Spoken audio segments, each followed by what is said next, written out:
वीराने के भूत प्रेत।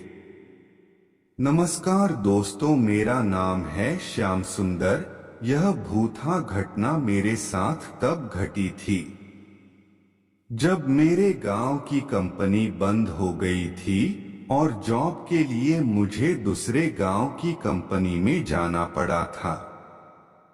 उस नई जॉब पर जाने के लिए मुझे हर रोज एक छोटी सी वीराना घाटी को पैदल ही पार करना पड़ता था। वहां से बहुत कम लोग गुजरते थे। मैंने घाटी के बारे में गांव के लोगों से भूत प्रेत की काफी सारी बातें सुन रखी थी। वीरान घाटी की दहशत इतनी थी कि शाम होने के बाद उसके नजदीक भी कोई नहीं जाता था। लेकिन मेरी किस्मत को कुछ और ही मंजूर था। नई कंपनी में अचानक से नाइट शिफ्ट शुरू हो गई थी और पहली ही शिफ्ट में भी नंबर लग गया।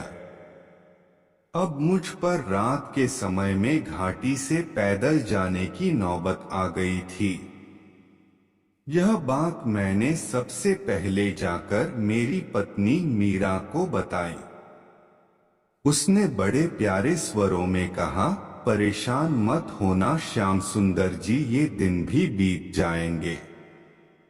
फिर हम दोनों में घर का कुछ कीमती सामान बेचकर मेरे एक दोस्त की पुरानी बाइक खरीद ली। रात को मैं सही समय पर घर से अपनी बाइक पर निकला। जब मैंने घाटी में प्रवेश किया तब वहां मुझे एक परिंदा तक नजर नहीं आ रहा था। लेकिन घाटी के बीचों बीच पहुंचने पर अचानक से मेरे आसपास ठंड बढ़ने लगी और कहीं से घना कोहरा जमा होने लगा था। जब मैं उसे कोहरे से बाहर निकला तब मुझे बाइक कुछ वजनदार लग रही थी। हालांकि उस बात पर मैंने ज्यादा ध्यान नहीं दिया था। बिना रुके और पीछे मुड़े मैं काम पर पहुंच गया। घाटी के रास्ते में कुछ एक्का दुक्का आवाजें आई थी, पर मैंने गाड़ी बिल्कुल भी नहीं रोकी। दूसरे दिन मुझे घाटी से जिंदा आते जाते देखकर मेरे दोस्त विकास और वीरू में भी हिम्मत आ गई। फिर उसी कंपनी में वह दोनों भी जॉब पर लग गए। संयोगवश उन्हें भी मेरे साथ नाइट शिफ्ट मिली। अब हम तीनों एक साथ पहली बार रात को घाटी से होकर काम पर जाने वाले थे।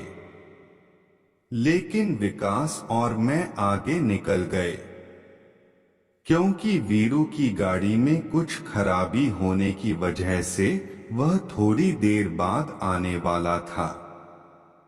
उस रात मुसीबत की शुरुआत तब हुई जब घाटी के बीचों बीच विकास की बाइक बंद पड़ गई थी। इसलिए हमें घाटी में ही रुकना पड़ा। आसपास इतना सन्नाटा था कि जरा सी आहट से रूह कांप जाती थी। विकास लगातार बाइक स्टार्ट करने की कोशिश कर रहा था।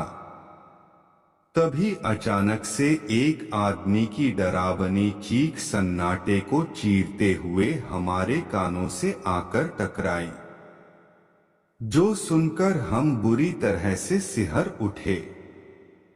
उसी वक्त देखते ही देखते घने कोहरे ने कहीं से आकर हमें घेर लिया।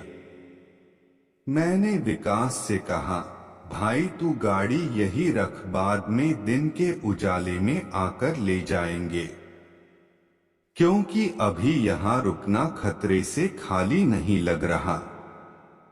फिर हम दोनों मेरी बाइक पर सवार हुए। रास्ते में दोनों के मुंह से एक भी शब्द नहीं निकल रहा था।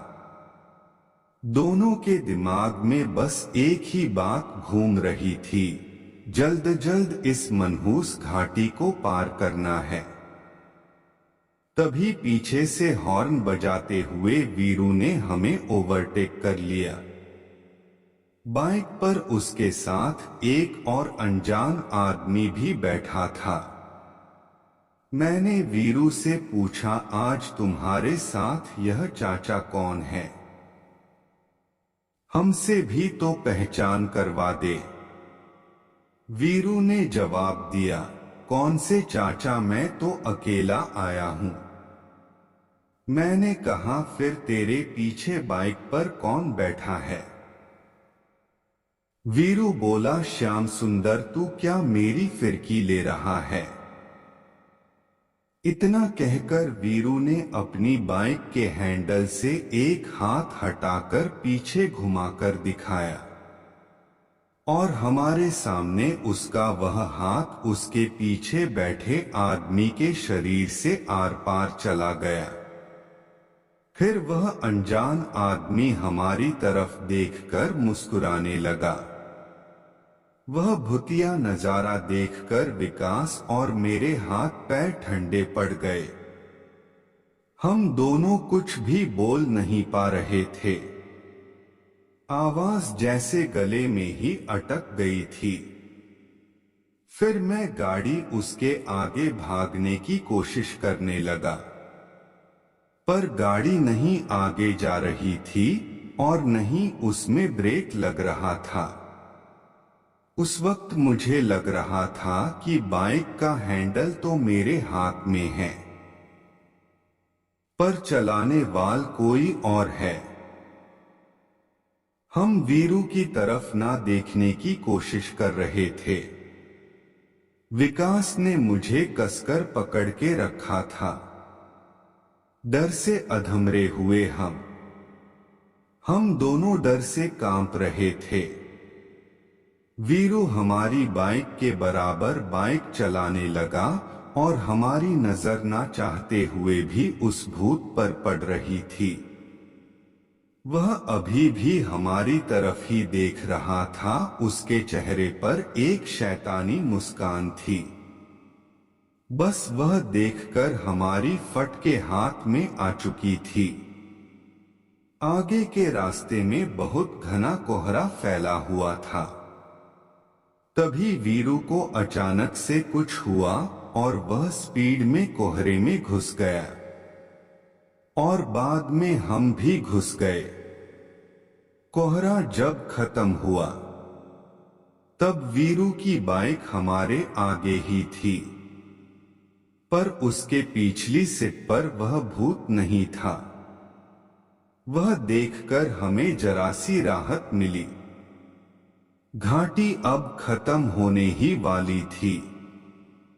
जब हमारी बाइक वीरू के नजदीक पहुंची तब हम उसे सब कुछ बताने ही वाले थे।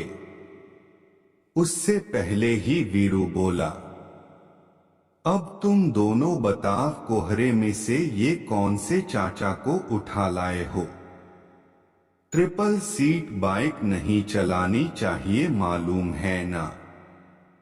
वीरू के मुंह से वह बात सुनकर मेरे पीछे बैठे विकास ने बाइक की सीट गीली कर दी और डर के मारे मैंने बाइक से नियंत्रण खो दिया। इसी वजह से मेरी गाड़ी रोड साइड वाले दलदल में घुस गई। वीरू ने हमें पास वाली कंपनी के हॉस्पिटल में पहुंचाया। हम दोनों को काफी चोट लगी थी, लेकिन हाथ पैर और सिर सलामत थे।